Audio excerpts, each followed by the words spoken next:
Praise the lord. దేవుని ఘనమైన నామమునకు మహిమ కలుగును గాక. వేకోజాము ప్రార్థన. రండి దేవుని వాక్యము చదువుకుందాము.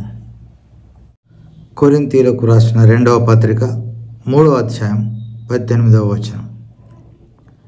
మనమందరమును మహిమ నుండి అధిక మహిమను పొందుచు ప్రభువగు ఆత్మచేత ఆ పోలికగానే మార్చబడుచున్నాం.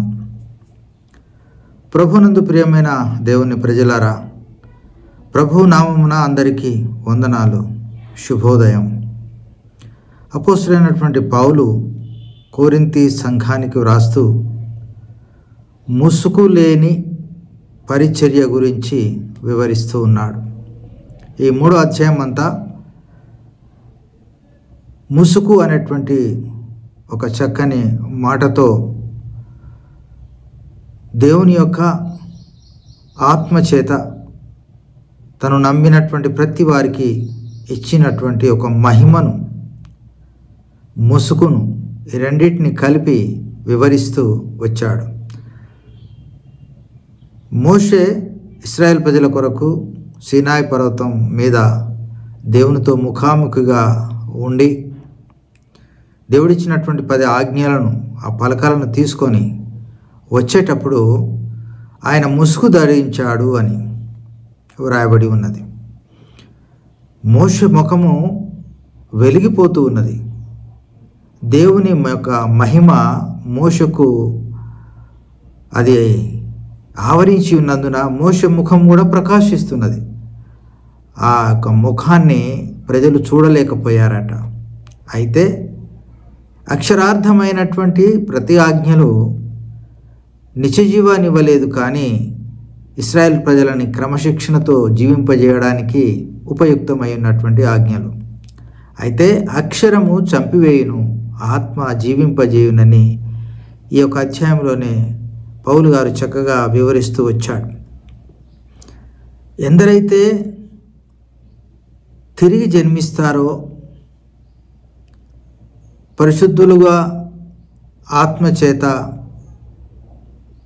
తీర్మానించబడతారో వారందరూ కూడా ఒక మహిమ అనేటువంటి క్రీస్తు మహిమను చూపించేటువంటి ముఖాలు కలిగి ఉంటారనేది పౌలు గారు చెప్పేటువంటి తాత్పర్యం.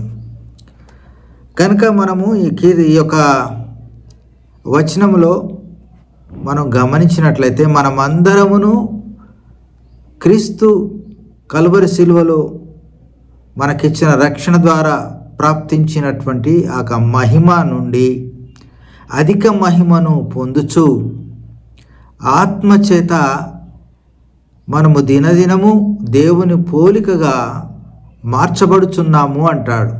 ఇదే మాటని అపోస్తలుడైనటువంటి యోహాను గారు తాను రాసిన మొదటి పత్రికలో 3వ అధ్యాయంలో కూడా చాలా చక్కగా వివరించాడు. చూడండి, ప్రియులారా, ఇప్పుడు మనము దేవుని పిల్లలమై ఉన్నాము.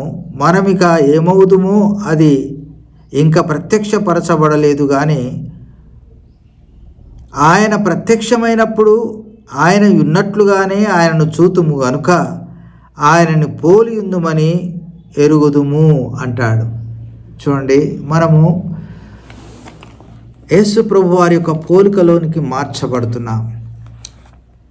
కనుక ఇంత గొప్ప మార్పుని, ఇంత గొప్ప మహిమని దేవుడు మనకిచ్చినందున మనం ఎంత అదృష్టవంతులము, ఎంత ధన్యులం. కనుక కొరింథీ సంఘానికి పరిచర్య చేసేటువంటి పరిచారకులకు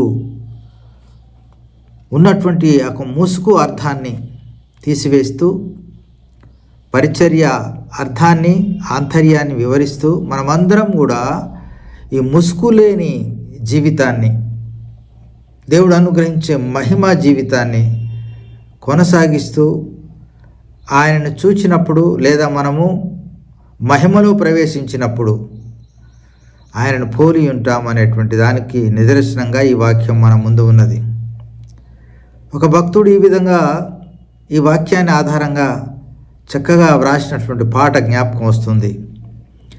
దైవరూపముగా మారి దేవునితో నుందును, నేను నేను దేవునితో నుందును. దైవరూపముగా మారి దేవునితో నుందును. నేను దేవునితో నుందును. నేను ఈ మట్టి దేహాన్ని వదిలి దైవరూపముగా మారి దేవునితో ఆయన పోలికలో ఉంటాననేటువంటి గొప్ప తాత్పర్యంతో వ్రాసిన ఆ చక్కని పాట కూడా మనం అర్థం చేసుకుంటే, ఈ లోకంలో ఉన్నప్పుడు మనము మహిమ ప్రకాశము మన ముఖాలలో, దేవుని యొక్క మహిమ ప్రకాశం మన ముఖాలలో ప్రజ్వలిలో చేయిస్తూ మన జీవితయాత్రను కొనసాగించడానికి ప్రభు మనకు సహాయం చేయనుగాక. ఆమెన్. ప్రార్థన. ప్రేమ కలిగిన మా ప్రియ పరలోకపు తండ్రి, నీకు వేలాది వందనాలు, స్తోత్రాలు, కృతజ్ఞతాస్తుతులు చెల్లిస్తుంటున్నాము నాయన. ఈ వేకోజామున మీరు మాకు ఇచ్చినటువంటి నీ లేఖలను బట్టి వందనాలు. నీవు మాకు వివరించిన విధానాన్ని బట్టి స్తోత్రములు.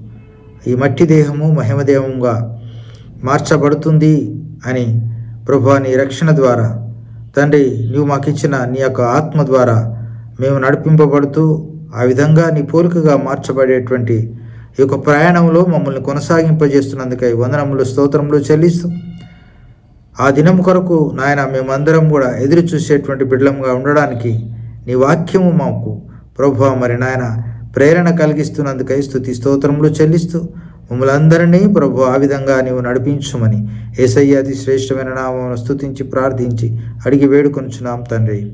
ఆమేన్.